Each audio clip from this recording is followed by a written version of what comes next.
The single African transport market is quite a critical policy intervention by the African Union. The aim is to create a single market for aviation, for free movement, or at least efficient movement of goods and people within the African continent.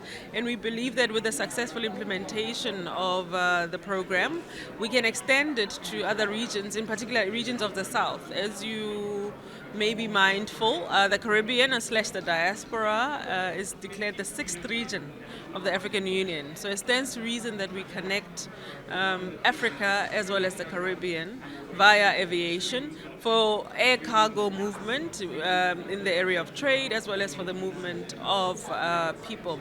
The Prime Minister here in Grenada is calling the connection between Africa and the Caribbean the global Africa. So we are looking at then this single market that is the Caribbean and Africa and calling it the global Africa, connecting it through aviation. And of course, maritime is another area that we need to focus on quite strongly around connecting the two regions. It's quite important that we focus on, in particular, two areas: the policy harmonization around the aviation regulations and the expected, access requirements and regulations in that regard. The second big area is about investments.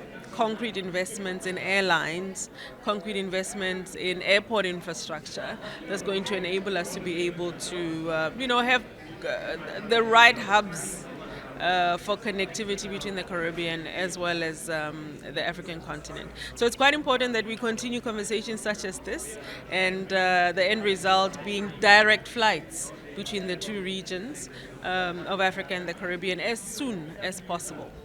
With the single African electricity market, again, similar to integrating ourselves regarding aviation, we are looking at integrating ourselves insofar as electrifying the entire continent through, in particular, connecting the different power pools that we have on the African continent. We have 5 regions as declared by the African Union on the African continent, from south all the way to North Africa.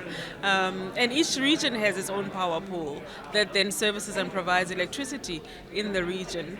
Some regions are much more electrified than others, but what matters is that eventually we need to have each of these power pools connected for a single African market where we have harmonized policies, harmonized regulations that can also impact affordability and price points, an energy provision really that is reliable, that is affordable, that is consistent for the African people.